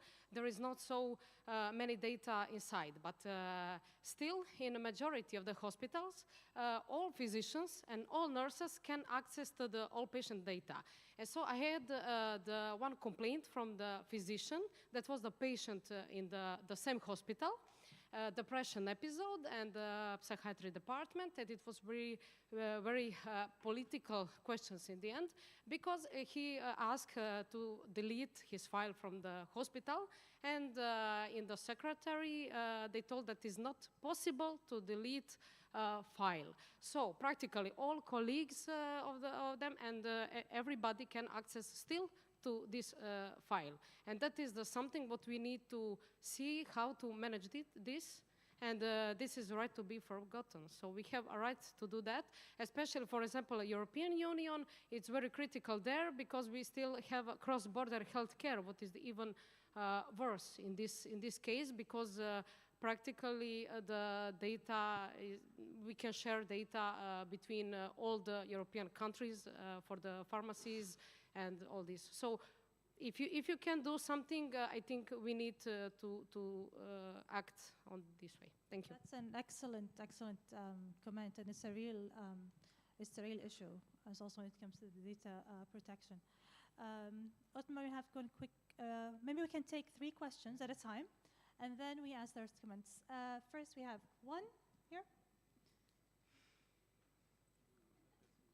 Oh, sure. Thank you. You'll be next. Don't worry. You'll be next. Go ahead. Okay. First of all, I really liked your discussion. A couple of weeks ago, I was at the assembly of UNESCO in Paris with a very similar theme. There was a lot of talk about ethics, but hardly anyone went even to a little bit profounder to the issue than just talk about ethics as something good. I'm very happy that Professor Nunes and all the others, but I was particularly inspired by his comments, made the comments about ethics. What I wanted to emphasize is that in different contexts, in different settings, different ethical principles or different ethical systems may apply. There does not have to be an ethical theory of everything. Like in physics, there is no need if in quantum mechanics one theory, in gravitation, in Newtonian physics another, and in macrophysics a third theory work. If they work, they're all right. The same is the case with ethics. So in emergency situations, and that is what I wanted to specify, and when dealing with big numbers of people, consequentialism is not anything bad. It's the desired type of ethics. Take the COVID example in the situation when in some countries there were not sufficient medical resources to cover the medical needs. So there was not a sufficient number of ventilators for the number of patients who needed them. And physicians were in a very difficult situation to choose at that moment themselves who to give priority. And that is something that ought to be codified. So physicians should not think about that at that very moment, apart from everything else, to burden them with an ethical question. So in such a setting, consequentialism, and I call that in a book of mine that was published by Springer called How to Enhance Morality, I called that disaster consequentialism as something positive. Normally in medicine, deontology is the ethics of the day. You care for your own patient. But in the case I mentioned, or in the case of a terrorist attack or whatever, when you have the resources simply do not cover the needs are too big for the resources there are, then the so-called disaster consequentialism applies. And the third type of ethics, and that is what Dr. Kloiber mentioned, that's a type of ethical pragmatism, also desirable in the context he mentioned. And then there is also virtue ethics and so on. I don't want to go deeper into all that, but the points you made, not always directly, but in fact that was behind everything you said, and that is very good, really, that in different settings, different ethical systems apply. And that is true. We don't need to have one ethical system that applies all over the board. And I'm talking about different types of, different ethical systems, not about different conventions. Yes. That's completely irrelevant in this case. Talking about ethical systems. Okay, thank you so much for sharing those reflections. I gave the question for the floor for her. No, where's the question? Excuse me? Just if the microphone there, please. Thank you. Just for the last question before we open for the panelists to respond. Thank you. Thank you for this very important discussion. So in the United States, and I don't know if it's international, every baby has a genetic profile taken at birth in order to see if there are any genetic problems or if there are any diseases that might arise that can be prevented. Also in the United States, some schools have been profiling the entire student population so that they have all of the genetic material of their students.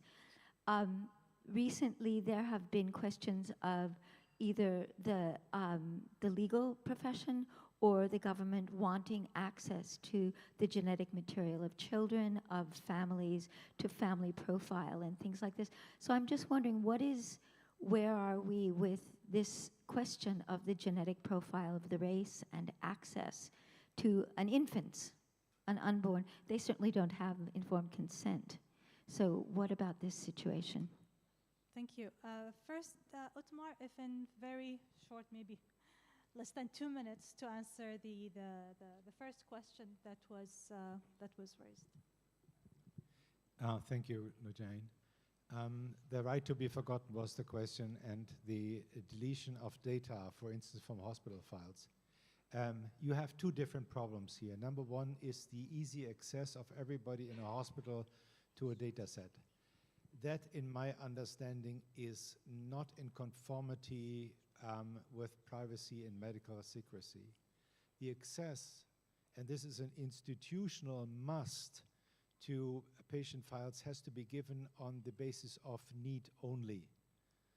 So that must be very clear. And I think for nothing else are patients willing to consent when they come to a hospital, but not that this is free-floating information where everybody can look into that.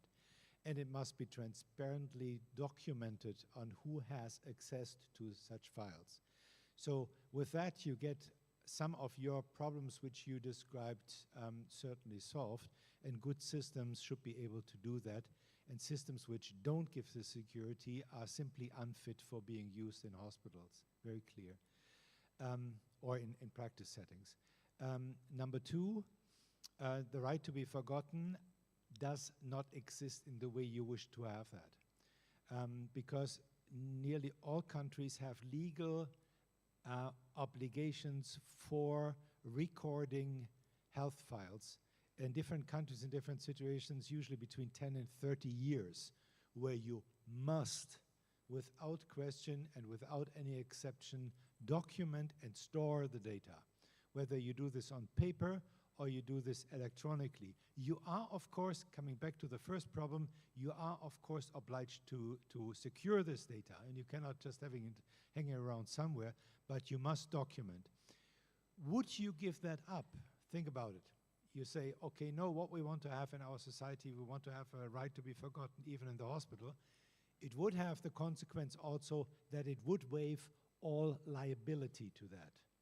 Because when you cannot document, you cannot prove. When you cannot prove, you cannot carry liability. So it would be a double-sided sword, which probably people don't want to have either. And I think the current regulation that you have to have documentation, that it is a must, is correct from a point of professionalism and professional ethics, as well from a legal point to protect patients. So no, there is no right to be forgotten on that level. Thank you. Thanks, Otmar. Jack, if you're still with us, I'm going to throw the question about genetic profiling to your labs, since they brought the US example.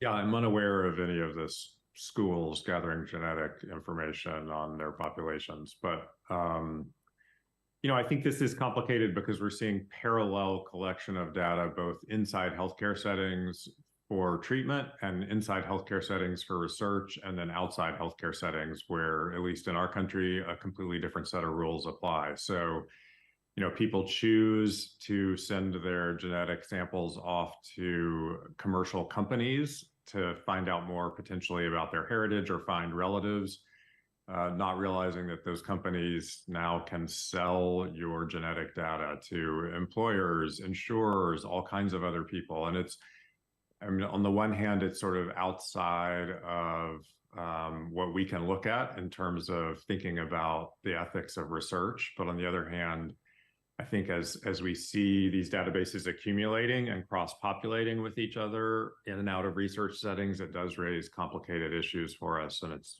certainly something that we think a lot about. I lost some of the audio, so I'm not sure I addressed the whole question. But yeah, thanks, Jack. That was quite helpful. I want to take another round of questions, please.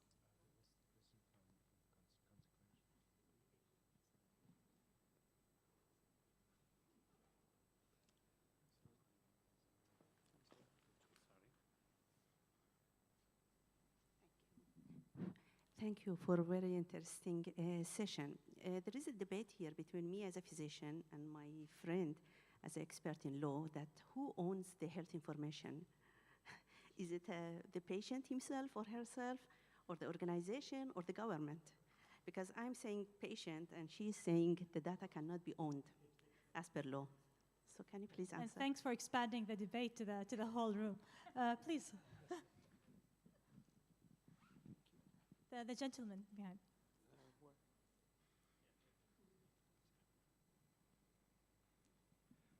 Thanks so much for the opportunity, and thanks for the presentations. Yeah, so much was mentioned on broad consent, and I'm just wondering, because there is increase in genomic research in sub-Saharan Africa, and these studies are funded by NIH, Wellcome Trust, and all of that. And one of the requirements for data is data sharing, you know. So I'm just wondering now, I know there is a lot of debate about the pros and cons of it. So I'm just wondering, how do we balance all of this? Because it seems the NMA is against broad consent. So I'm wondering, how do we balance this vis-a-vis the requirements of the funders of this research that's going on massively in Africa? Thank you. And I have one for the lady over there. You can stand up.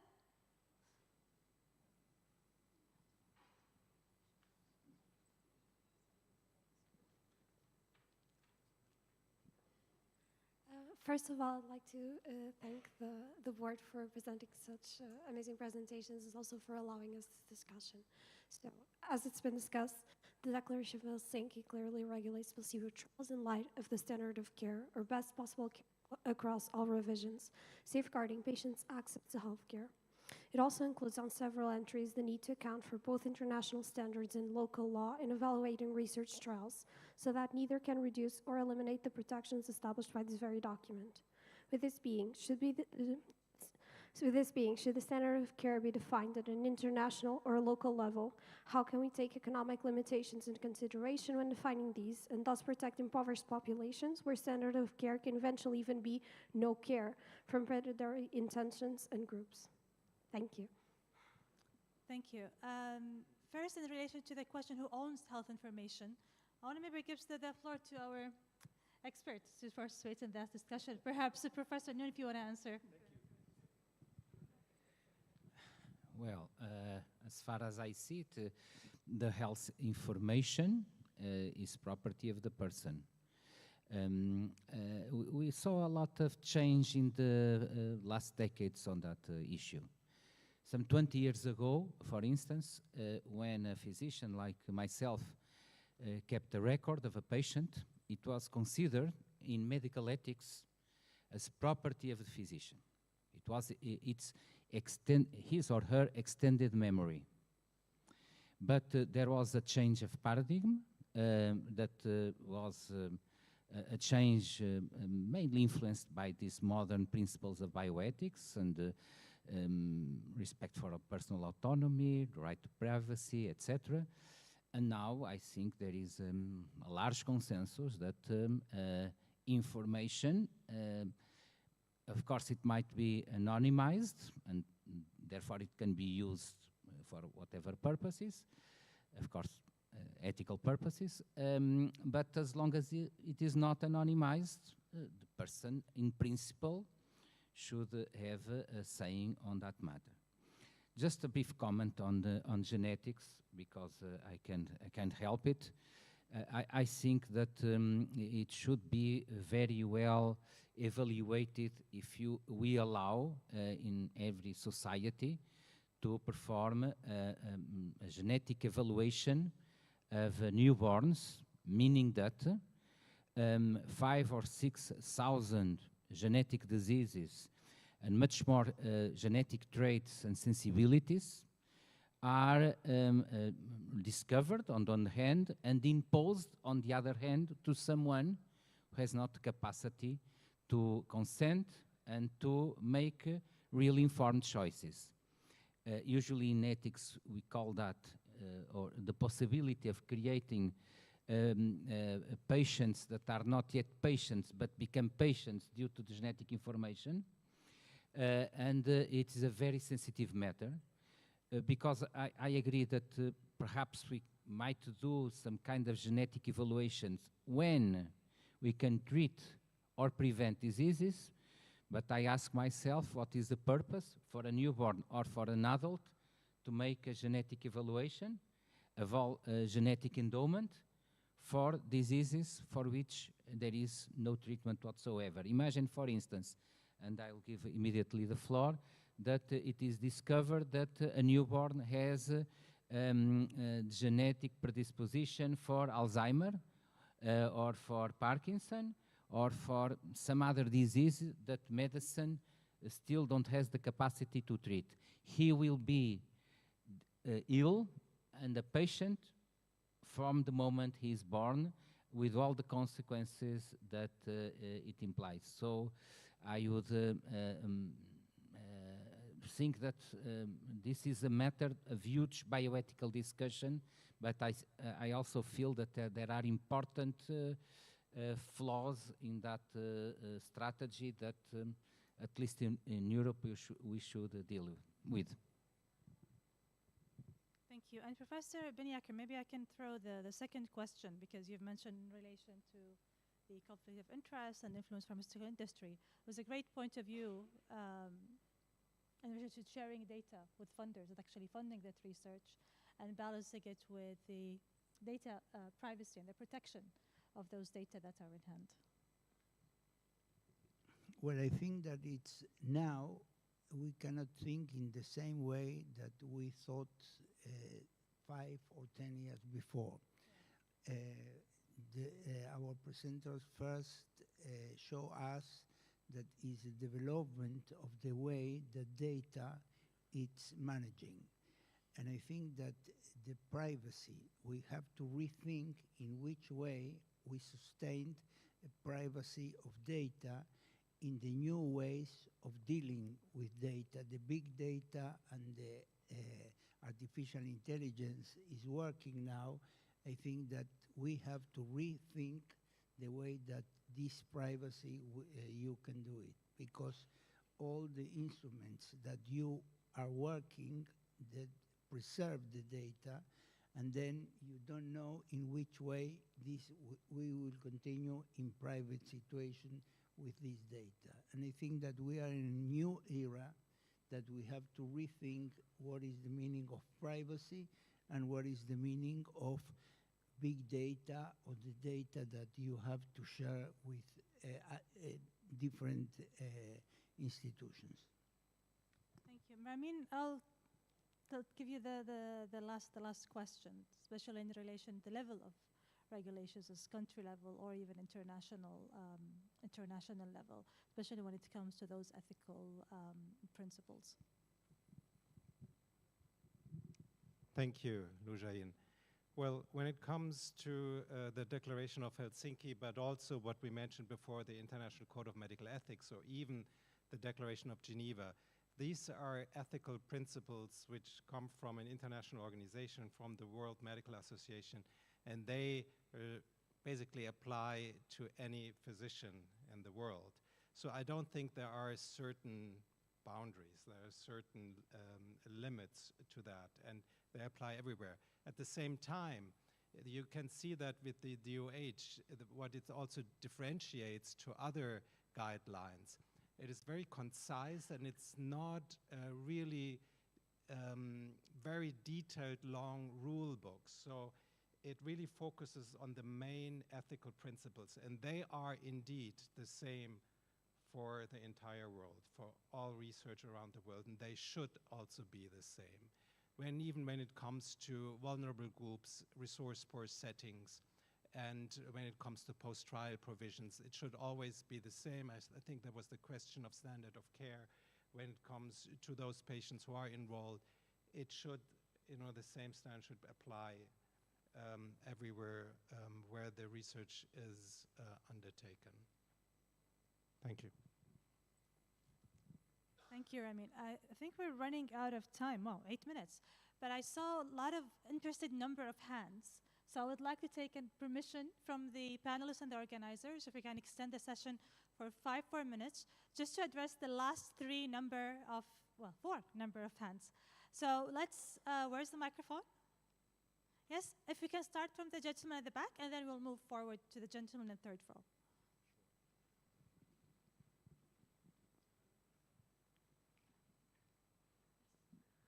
Good afternoon, everyone. I had a couple of questions. One, probably, I think it's for Dr. Kloiber. Given the current framework of the European digital health space that was released last year, do you think that that might be the way forward in terms of, let's say, empowering patients' ownership of their data?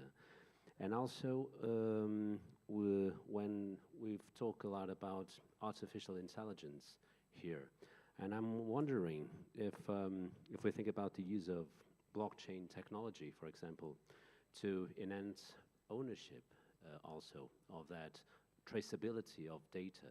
So my question is, could technology be the solution for the challenges posed by technology? That's it. Thank you. The gentleman, third row.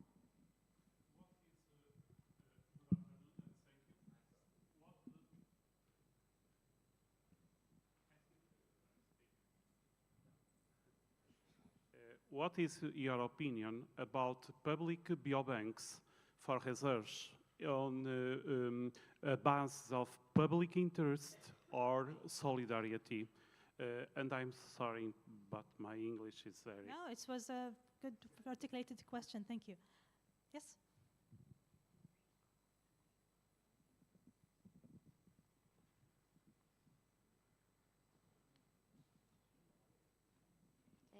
Hello, everyone. For the lady over here, first row. I'm sorry. Thank you very much. Good afternoon. I want to congratulate all the panelists on the wonderful presentations. Just a small comment on the right. I have to go back to the right to be forgotten. Despite, and I believe that despite all national legislations in Europe, which is the case of Portugal, the fact is the European regulation is being a regulation and not a directive. It stands above national regulations. So the right to be forgotten in health, regarding health data, still has weaknesses to protect the recorded data on health. The only exception is for research, for statistical and historical reasons that you can keep the data. It's an exception from the right to be forgotten, but there are some organizational measures that organizations have to take, which include anonymization or pseudo-anonymization. That is why I believe that the Declaration of Helsinki and the Taipei should address the impact of the right to be forgotten within informed consent, because it's not really protected by national laws. Since I've studied it for a while, I'm a PhD. My PhD is about the right to be forgotten, so I really studied it for 4 years. So the law doesn't really protect the organizations that collect and have to work with data, with health data, of course, and especially when genetic data are concerned, because you can't anonymize genetic data. So the right to be forgotten might pose a real dilemma for informed consent, especially in biobanks with the biological samples. Yes. Thank you. That was a very interesting comment. So just the final question from the gentleman at the back, and then we have to close it up because panelists have another session to attend.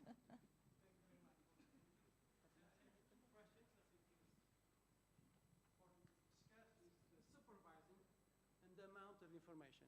When you speak about World Wide Web, you speak about the world organization that leads the internet. And who is leading, who is supervising, who is relating internet, the use of internet? Nobody. There is no world government. So I think it will be very important to the World Medical Association to be the leading organization to the health data on the World Wide Web. And it's up to us to fight for that, I suppose. It's just a suggestion, an idea to look for. The second question, problem, I think, is the amount of information. Clinical information is infinite in the internet. And so how to deal with that? Maybe artificial intelligence could help us to find the right data that we need for this purpose on the emergency settings. Very well. It seems logical that who is going to supervise the algorithm to access to that information critical for the emergency settings? Another again, maybe World Medical Association could have a point on this and maybe to control the algorithm of intelligence, artificial intelligence dealing with health data. It's just an idea to discuss. Thank you. I think, Otmar, there are so many questions at your end, especially in relation to the biodata.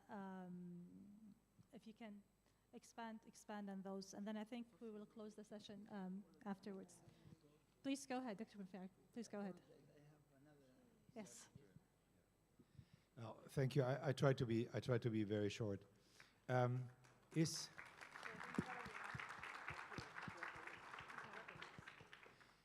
the AHDAS the answer?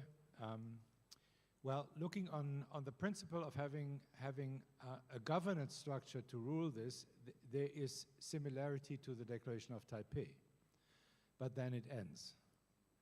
And the European Health Data Space Regulation, or the European Health Data Space legislation that is coming up, to me is gotten stuck in the 1980s. The conceptual work of that is flawed. It's flawed with the idea of secondary and primary use. I elaborated on that. It doesn't exist. You know, many things are secondary from the beginning and not primary.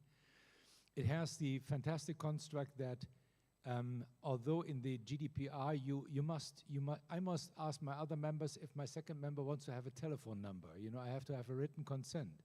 But then health data can be shared without asking anybody. Come on, I mean, what is this? The finances for doing this until, I think, 2025, it's the horizon, totally unrealistic, out of this world. So I think there is a lot of work that still has to be done, and there will be an awakening that this is certainly not the solution for that. Concerning the question of right to be forgotten, I don't know of any country which would allow hospitals or physicians to erase a data file from a patient. However, when it comes to databases and biobanks, you should have a right to opt out, or in the beginning not to opt in to that. So you should be asked, would you like to give your data for that? And if you have done so, you have a right to opt in. But, and here comes the big but, when research is being done and your data has already been used to it, it is in there, irrevocably in there. You cannot take it out anymore. This is technically not possible. So you have to explain this in the beginning, what that means to opt into this, and then you must understand that under certain circumstances, for certain research questions, your data is in and cannot be forgotten anymore in that. And as I said, for the practical application in hospitals and practices in treatment, I don't know of any country that would allow you that. And for the patients, it would be really bad, because you cannot do and go on liability anymore if you do not have the obligation to file the data with that. So far from my side. Thank you, Otmar. And if you can elaborate a bit in relation to the public access on biodata. Well, regarding public biobanks, I feel that the modern society is built in different ethical perspectives, as Lujain just told us. And of course, namely in healthcare and research, solidarity is a fundamental principle. And in fact, the public healthcare systems of most countries are grounded in solidarity. So I agree with you that probably there should exist a public biobank, for instance, of stem cells. But stating this, I would have no ethical reserve regarding the creation of also a private bank, meaning a private bank, for instance, of stem cells collected for mothers from the umbilical cord. So probably the best solution is to have a general public biobank, for instance, of stem cells for research or for therapeutic, grounded on solidarity principles, but also allowing in a democracy with economic liberty to have private contractual-based biobanks, namely for the future use of stem cells that for the time being are only a promise, but indeed they may have a therapeutic effect in 10, 15, 20 years.